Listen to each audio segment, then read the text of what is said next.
Jaganmohan Reddy mining mafia Pulivendula నియోజకవర్గం సింహాద్రిపురం మండలం ఇది. ఇక్కడ ఒకసారి చూస్తే నాకు ఆల్మోస్ట్ ఒక 40-50 అడుగుల లోపలికి ఈ గవర్నమెంట్ ల్యాండ్ లో తవ్వి పడేసేస్తున్నారు. అది చెరువు కట్ట కింద చెరువులా ఉండాల్సిన భూమి ఇదంతా. ఈ భూమిని అంతా వాళ్ళ స్వార్థం ప్రయోజనాల కోసం వాళ్ళ పార్టీ నాయకులు అంతా ఎట్లా కావాలంటే అట్లా ఇష్టానుసారంగా అసలు చూస్తే నీకు ఆల్మోస్ట్ ఆ పై నుంచి కింద వరకు చూస్తే పోల్లు తప్ప ఇంకేం లేవు. కరెంటు పోల్లకు మాత్రం అట్లా గోపురాల్లాగా పెట్టారు. మిగతా మొత్తం తవ్వి పడేసేసి వాళ్ళ పొలాలకి వాళ్ళకి ఇష్టం వచ్చినట్టు వాళ్ళకి కావాల్సిన వాళ్ళు తోలుకుంటారు. కాంట్రాక్టర్లు ఏమో వాళ్ళకి కావాల్సినట్టు మైనింగ్ పనుల కోసం వాడుకుంటారు. ఈ రాళ్ళు కూడా చూస్తే ఇదంతా ఏంటంటే మనకు రోడ్డు వర్క్ పనికొస్తుంది. రోడ్డు వరకు పనికొచ్చే మెటీరియల్ ఇదంతా. కంకర కన్నా దాన్ని వీళ్ళు తవ్వేసేసి డైరెక్ట్ గా డాంబర్ కింద వాడుతున్నారు.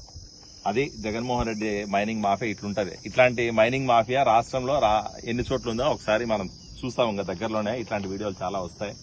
ఈ రోజు ఇది సొంత నియోజకవర్గంలోనే ఇంత దారుణమైన పరిస్థితిలో ఉంది జగన్మోహన్ రెడ్డి నాయకులు చేస్తున్న ఈ మైనింగ్ మాఫియా. అంటే ఇంకా రాష్ట్ర వ్యాప్తంగా ప్రజల్ని ఎంత దోచుకుంటారో, ప్రజలకు సొమ్ముని అలాగే గవర్నమెంట్ ప్రాపర్టీస్ ని ఎంత ఇల్లు దారుణమైన పరిస్థితుల్లోకి తీసుకుపోతానో అర్థం చేసుకోవాలి ప్రజలందరూ కూడా.